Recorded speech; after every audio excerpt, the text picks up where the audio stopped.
What happens when the man who owns the mountain walks into his own ski lodge and gets told to walk it off after a hard fall? Russell Ellery stood in the back of a white van, tightening the straps on his borrowed snowboard boots, the morning chill biting at his face. Snow fell in lazy flakes. He adjusted the mirrored goggles over his eyes and glanced at his reflection in the tinted window. Unrecognizable. No one at this lodge had ever seen him in person. He'd bought the chain of 10 ski lodges 6 years ago, but this location's Summit Pines was one he'd never visited. It had decent numbers, but recent guest reviews had bad customer care, staff seemed burned out, injuries on the slopes, and barely any help when they happened. He needed to see it himself. Russell had shaved the sides of his head, grown a scruffy beard over the last 2 months, and wore layers that made him look like a typical 20-something boarder. His name tag read Troy. He'd signed up through a third-party seasonal staffing agency, one his company often used, giving him a perfect cover. No one batted an eye. He walked through the back employee entrance, where a young woman with messy braids and a clipboard stopped him. "You're the new snowboard instructor, right, Troy?" she asked. "Yeah, that's me." "Cool. I'm Zadie Durnell, lead instructor. You'll shadow me today, get a feel for the beginner group. We'll be outside in 10. She was quick with her words, but not unfriendly. Sharp eyes, a little tired. Russell nodded and followed her to the gear shed. Out on the beginner slope, he got the lay of the land fast. The snow was decent, not too icy. The rental equipment was clearly aging. Some of the guests had bindings that didn't latch right. A kid named Felix wiped out, crying with a hurt wrist. Russell knelt beside him, checking for swelling. Zadie knelt next to them. "Felix, can you wiggle your fingers?" "A little," he sniffled. His mom hurried over, wide-eyed. "I think he needs to see ski patrol," Russell said. Zadie agreed. She waved toward the bottom of the hill where the lodge stood. But ski patrol never came. After 10 minutes, Zadie cursed under her breath. "I'll take him down myself, again." "You've had to do that before?" Russell asked quietly. She hesitated. "Yeah, a lot lately. Our manager said patrol's overused, he keeps cutting shifts." Russell frowned. "That doesn't make sense." "Well, it's not your problem. You're just here for the season, right?" Russell gave a noncommittal shrug. Back at the lodge, Zadie carried Felix inside while Russell followed. The front desk was empty. A lanky man in a blazer too thin for the cold stood behind the bar, typing on his phone. A name tag read, Manager Kyle. "Hey, Kyle," Zadie called. "We've got a kid with a wrist injury. Ski patrol never came up." Kyle looked up, then back at his phone. "Then maybe he's fine. You know how kids cry." Zadie blinked. "He's 7, he can't move his hand." "And yet he made it down, so he's not dying." Russell stepped in. "There's no medic on standby." Kyle shot him a quick glance. "And you are?" "New instructor, Troy." "Then stick to teaching, Troy. We're not babysitters." Russell's jaw tightened. "What if it's a break?" "Then his mom can take him to urgent care. I've got 70 rooms to manage and not enough staff to hold everyone's hand." Zadie seemed furious but walked away, leading Felix's mom to the side exit. Russell followed her out. "Does this happen a lot?" "Too often. Kyle's been cutting corners since last year. He says patrol isn't cost-effective. He even told a guy with a busted leg last month that it was probably just a sprain. The guy needed surgery." Russell's stomach turned. "How's he still running this place like that?" "He's friends with the district manager," she said. "No one listens to us." Russell looked out at the snowy hills.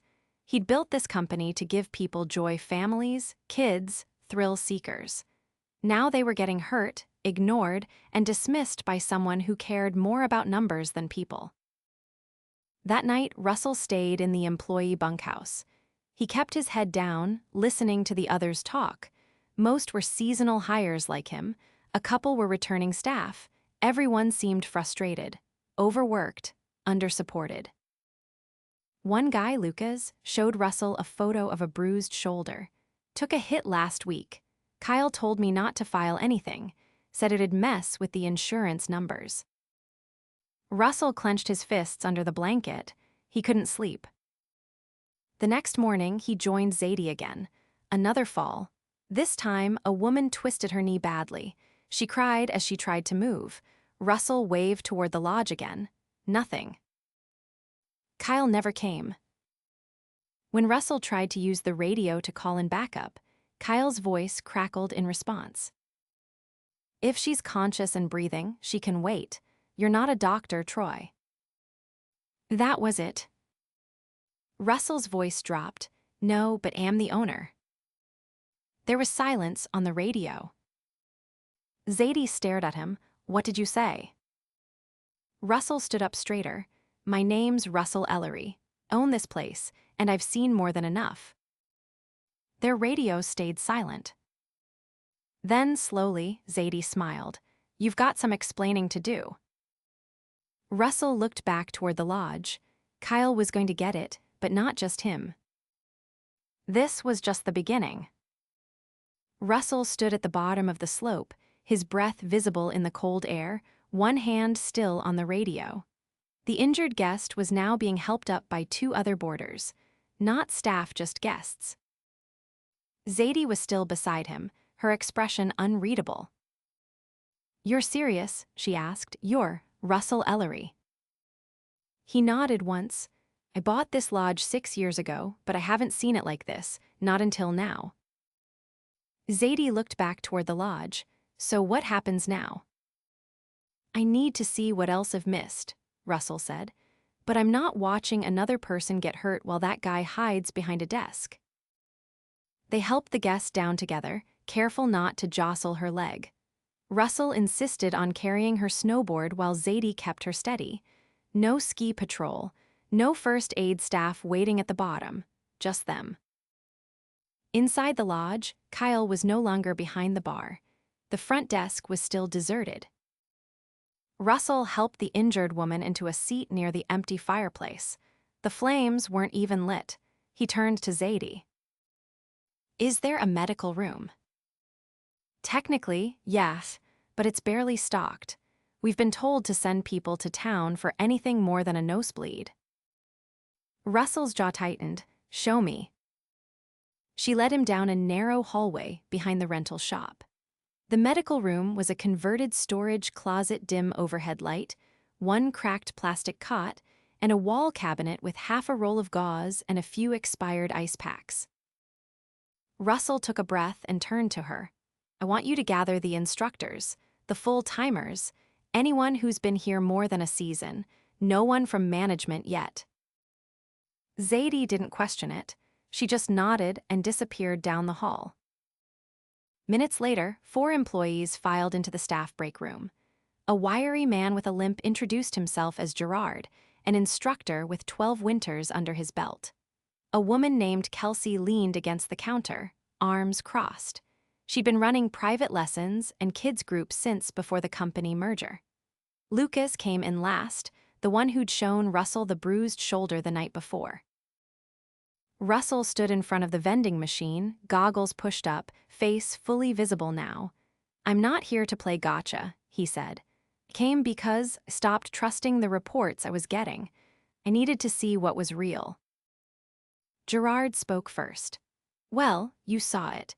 We've got one manager for the whole lodge who's never worn skis in his life, and he's more interested in cutting payroll than running a safe mountain. Kelsey stepped forward. It's not just Kyle, the whole place is understaffed. They cut patrol shifts last December, then stopped replacing gear. We've been asking for new helmets since February. Nothing. Lucas rubbed his forehead. Half of us are doing double shifts. Zadie's been covering beginner and intermediate groups by herself. I've seen her teach from 9 to 4, then cover front desk until close. Russell's eyes narrowed. How's that even allowed? She clocks out at 5, Gerard said. Then Kyle asks her to just help out for a bit. She doesn't complain because she thinks it helps the team. Russell looked toward the break room door. Where does Kyle spend his time? Kelsey gave a bitter laugh. Office upstairs. There's a whole corner suite up there now. Got himself a leather chair and a mini fridge.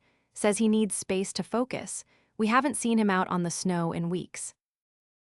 Russell didn't wait. He left the break room, took the back stairwell up to the office floor.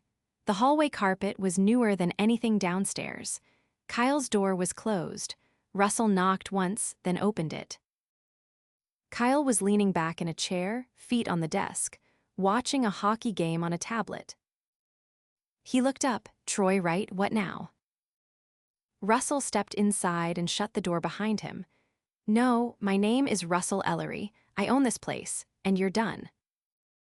Kyle blinked, then sat up slowly. Wait, that's not funny. I'm not joking. You ignored an injured guest this morning. You've cut essential safety staff. You lied to your employees and let guests get hurt just to protect your margins. Kyle stood up. You have no idea how hard it is to run this place. We're stretched thin. We don't get the support we used to. Russell's voice cut through. You had the budget. I've seen the ledgers. You redirected funds to renovate this office while pulling patrol off the slopes. You bought personal electronics on the company card. You've been falsifying incident reports. Kyle's face flushed. That's not. It's over, Russell said. You're terminated, effective immediately. Security will escort you out. You can't just. I already did. Kyle's eyes darted toward the door as it opened. Zadie stood in the frame, arms folded. Behind her, 2 maintenance workers had followed at Russell's request. Without a word, she stepped aside as they entered. Kyle raised his hands. This is insane. One of the workers gestured toward the hallway. Let's go. He didn't resist after that. Just gathered his tablet and jacket, then stormed out without another word. Russell turned to Zadie. I need you to take over operations until I can get a temporary GM in here. She blinked. Me. You know the staff. You've been holding this place together without the title or the pay. That ends today. I've never. You don't have to do it alone. I'm staying, at least for the next week. We're going to fix this, but I need someone I can trust. She nodded slowly. Okay. By late afternoon, the staff had gathered in the main lounge. Russell stood near the cold fireplace, this time with the pilot light burning behind him. The mood in the room was cautious, quiet. I owe all of you an apology, he said. Trusted the wrong people. I believed numbers over people. That ends now. He outlined immediate changes. A full audit of safety protocols. Emergency hiring of ski patrol staff. Every instructor would get new equipment within 2 weeks. Pay increases were already being processed for those who'd taken on dual roles. Injuries would be documented and treated properly, with on-site medics coming within days. Russell made it clear this wasn't a PR stunt. There would be no cameras, no press releases, just action. A young lift operator near the back raised a hand. What about the guests? Some of them are already talking, word spreading. We'll be honest, Russell said. We'll let them know there are changes coming and we'll follow through. Real safety, real service, not just signs and slogans. Someone clapped, then another, then the whole room. Russell didn't smile, not yet, there was too much to fix. After the meeting, he found Zadie outside, standing near the edge of the slope. The snow had stopped. You sure you're ready for this? He asked. She looked out at the mountain. No, but I've been doing it anyway, might as well do it right. They stood in silence for a moment. Then she turned, You really staying? Russell nodded, should have been here all along. And this time, he meant it. The next morning came with a sharp wind and low hanging clouds that threatened more snow. Russell arrived early before the lifts started humming, before the first guests zipped up their jackets. He set his bag down in the supply room behind the front desk, now unlocked and quiet. The place felt different already. Not fixed, but not ignored. He liked that feeling, a crack of daylight breaking through. He pulled on a windproof shell and headed toward the main floor, where Zadie was hunched over a clipboard just outside the rental shop. Her eyes scanned gear tags, and she was scribbling inventory notes like she was racing a clock. "You sleep?" Russell asked. She didn't look up. A little, had to sort out the private lessons schedule. Half the payments from last week weren't logged. Who was responsible for that? Front desk staff, technically, she said, but Kyle kept pulling them into other tasks. Phones, laundry, even bar help. No one was actually tracking anything. Russell exhaled through his nose. "We'll get a new front desk lead in, someone who's handled bookings at a real resort." "I can keep things stable until then," she said, "but we need someone permanent, sooner the better." Russell nodded once, agreed. He moved toward the back hall, where Lucas was adjusting his bootstraps on a bench. The guy looked alert, but there was a twitch in his left hand as he flexed it. "You okay?" Russell asked. Lucas looked up, surprised. "Yeah, just tight. Been strapping boards for 6 hours a day." "You're not on boot duty anymore. You're riding today with the intermediate group. I already cleared it with Zadie." Lucas blinked. "Seriously?" "You're a snowboard instructor. That's what you signed up to be." He nodded slowly, then stood. "Thanks." "Don't thank me, just do what you're good at." Out on the snow, the first guests were arriving. The lift line filled with families and couples, many of them carrying gear that looked barely functional. Russell watched 2 teenagers buckle into rentals with mismatched bindings. He made a mental note to inspect the rental inventory himself today, not later. By mid-morning, the beginner hill was active. Zadie was running a warm-up drill with 5 guests, her voice calm but firm. Russell stayed back, letting her lead. That wasn't where he was needed right now. He walked toward the base lodge, stepping inside to find the dining area half full. The breakfast buffet was down to a few cold scrambled eggs and a stack of dry toast. A family of 4 stood near the coffee machine, trying to figure out how to get hot water from a spout that hissed but didn't pour. One of the kids whispered something to his father, who shook his head. Russell turned to the employee at the nearby counter, a young man with a name tag that reads Seth. He was wiping a tray, but barely. The cloth dragged over crumbs without picking them up. "Morning," Russell said. "Guests can't get hot water. Machine broken." Seth barely glanced up. "Probably. Happens a lot." "And no one fixes it." Seth shrugged. "I'm not maintenance." "You work in food service, though. You're supposed to be checking on the machines." "I'm not a tech guy. Just clean trays and refill napkins."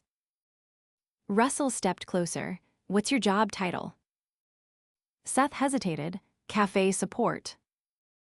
"Which includes making sure guests have functioning food and drink stations." Seth rolled his eyes. "I've got other stuff to do. We're short-staffed." Russell's tone didn't change. "You've been here how long?" "Since December." "Then you know this isn't acceptable." Seth leaned on the counter. "Look, I don't know who you think you are, but..." "I'm Russell Ellery. I own this resort." Seth's face dropped. Russell pointed at the dirty tray. "Leave your apron, you're done." "What? Come on, I didn't even." "You ignored a broken food station, dismissed a guest issue, and showed zero accountability. That's not a staffing problem. That's a standards problem, and I'm not letting that slide." Seth opened his mouth, then shut it. He tossed the cloth down and walked off without another word. Russell turned to the family still waiting by the drink station. "I'm sorry about that. Let me help you." He opened the machine's lower panel, saw the valve had been halfway turned off, probably from someone yanking the tank too hard. He readjusted it, waited, and hot water began flowing. The father nodded. "Thanks, we weren't trying to make a fuss." "You weren't," Russell said. "You were just asking for what you paid for." He returned to the back hallway as the lunch crew started prepping. A woman in her 40s was arranging sandwich rolls in a metal tray, her sleeves pushed up and her hair tied back in a tight bun. Her name tag read Rena. "Morning," Russell said. She looked up. "You're the owner, right?" "I am." "I heard about Kyle. Good call, that guy was poison." "You've been here a while?" he asked. 7 seasons. Started as part-time kitchen staff, stayed on year-round." "You ever asked for a promotion?" She gave a short laugh. "Once, got told I wasn't manager material." "By who?" "Kyle said I didn't have the right look for front-facing roles." Russell's face darkened. "What does that mean?" "You'd have to ask him. I didn't." "You're running the kitchen starting today. Temporary at first. But if you want the job, and you can prove you've got the systems to keep things going, it's yours." Rena's eyes narrowed. "You serious?" "I wouldn't say it if I wasn't." She nodded once, then turned back to her tray. "All right, then let me show you how fast I can clean up the mess he left." By early afternoon, Russell had met with every department head or the people temporarily acting like one. He found that most of the problems came down to 2 things: neglect and broken systems. The people were capable. They just hadn't been trusted. He stepped into the maintenance shed, where 2 techs were working on a tow motor. The older of the 2, a man named Paul, looked up from under the hood. "You the guy who's been shaking things up?" "That's me." Paul wiped his hands on a rag. "You gonna finally let us fix the lift sensors? We've been patching them with borrowed parts." "Cost?" $5,000, maybe 6 with the backup units." "Do it today." Paul grinned. "Took you long enough."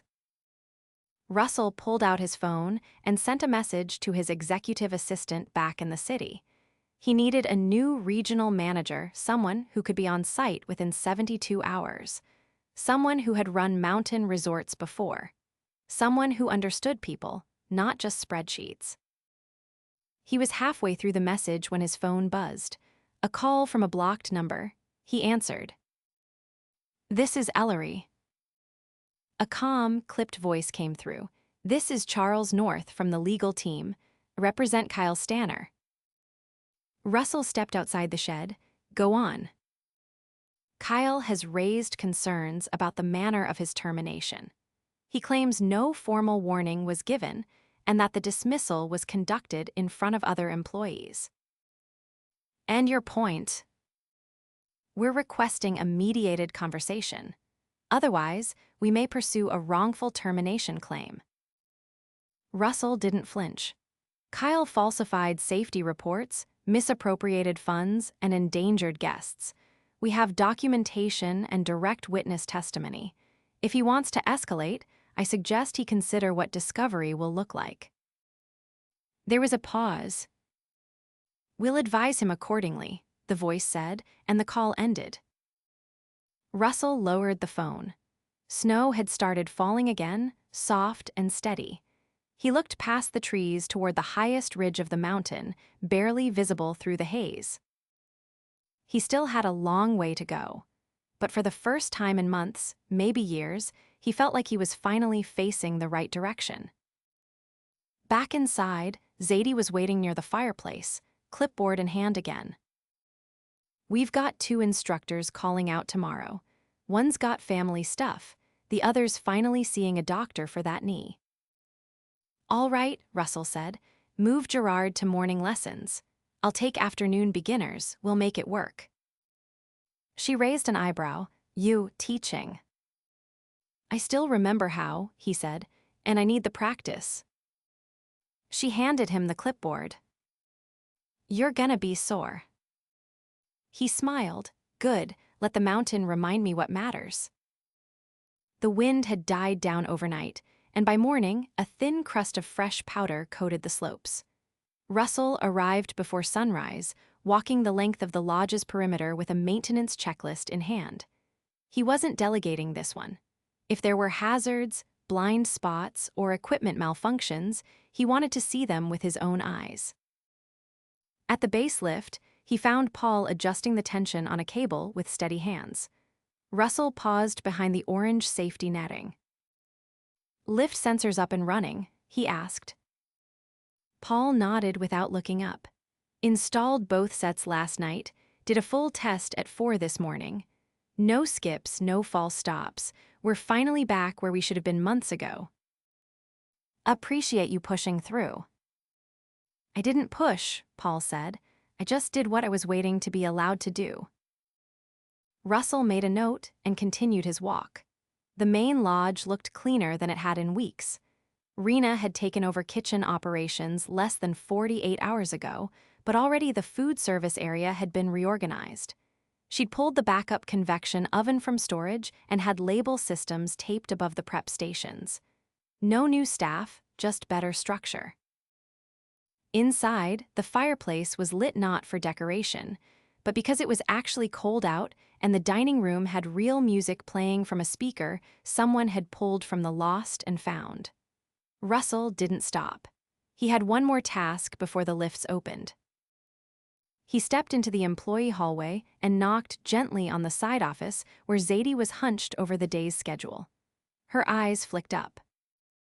"Morning," he said. "I've got 2 instructors covering group lessons and 1 on private, but we're still tight. Not impossible, just tight. I'll cover second shift again." She didn't argue this time. "I met with a regional candidate last night," Russell said. "Not an outsider. Her name's Camilla Rojas. She ran operations at the Glacier Ridge Lodge before the acquisition. She left when things got too top down. She's smart, knows safety protocols inside and out, and I trust her." Zadie set down her pen. "You bringing her in?" "I offered her interim regional. She's coming up tomorrow. She'll be based here for now. Once things stabilize, she'll take over the district." Zadie nodded. "That's a good call." Russell leaned on the doorframe. "You don't have to stay in the lead instructor role forever. When we've got enough staff, I want you in operations full-time. You've already been doing half of it." Zadie shook her head slowly. "Let's get through this week first." "Fair." She turned back to the clipboard, but her tone was lighter than it had been, less guarded. By mid-morning, Russell was back on the slope. He took over the afternoon beginner group, 6 guests, all first-timers. One had never seen snow before. He ran drills, corrected stances, and caught a young man by the jacket before he could slide into a tree. It was exhausting in a different way than boardrooms ever were. But it was clean work, honest, and it reminded him exactly why he'd built Summit Pines in the first place. At the base, he spotted a woman in her 50s stepping out of a shuttle van with a limp. She wore a bright orange beanie and had a set of Nordic poles in her hands. A staffer offered assistance, and this time, someone from the newly reactivated ski patrol team was already nearby and helped her inside. Russell paused. That never would have happened a week ago. In the afternoon, Camilla arrived. She wore a windproof jacket and carried a black notebook. No entourage. She met him in the staff lounge, where the coffee machine had finally been repaired. "You weren't kidding," she said, flipping through her notes. "The guest injury reports were gutted. There's a 2-month gap that looks intentionally cleared." "They were," Russell said. "Kyle signed off on it." "Legal will need to process that. I'll make sure the insurance audit has everything." "You comfortable taking over?" She looked up. "I wouldn't be here if I wasn't." He left her to it and walked back toward the gear shed. Out near the rentals counter, Lucas was helping an older guest with a misaligned binding. His tone was patient, hands precise. The guest thanked him twice before heading to the lift. Russell waited until Lucas stood up. "You're doing good work," he said. Lucas smiled, brushing snow off his sleeves. "Feels good to actually do the job I was hired for. Let me know if you need anything." Russell headed toward the rear stairwell as his phone buzzed. A message from headquarters. The internal audit was complete. Kyle's spending violations had been confirmed: unauthorized travel reimbursements, falsified payroll entries, and multiple incidents of negligence logged but never addressed.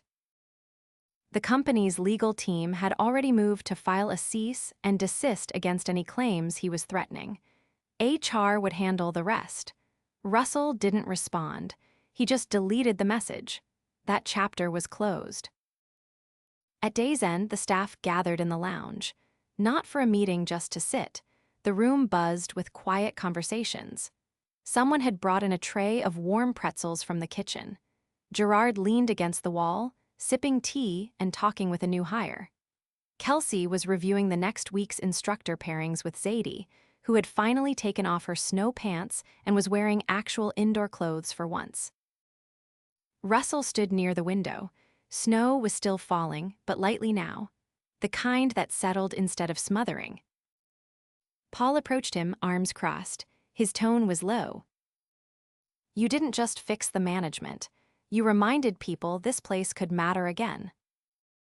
Russell didn't answer right away. He looked out at the slope, where the floodlights cast long shadows across the snow. "I didn't come here to make speeches," he said. "I came because owed this place more than a signature on a check, and I'm not stepping away again." Paul nodded once, then rejoined the others. Russell turned as Camilla entered, her notebook now filled with scribbled action points and flagged items.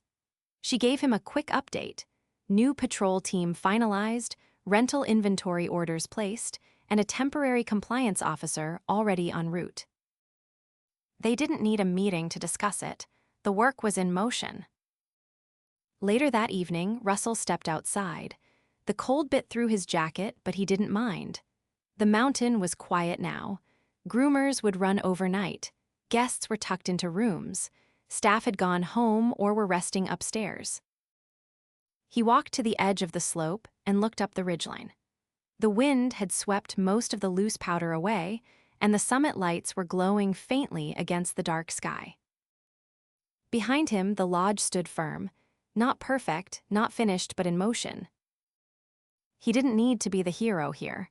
He just needed to make sure the people who showed up every day had the support to do their jobs with dignity and safety, that they were heard, protected, valued.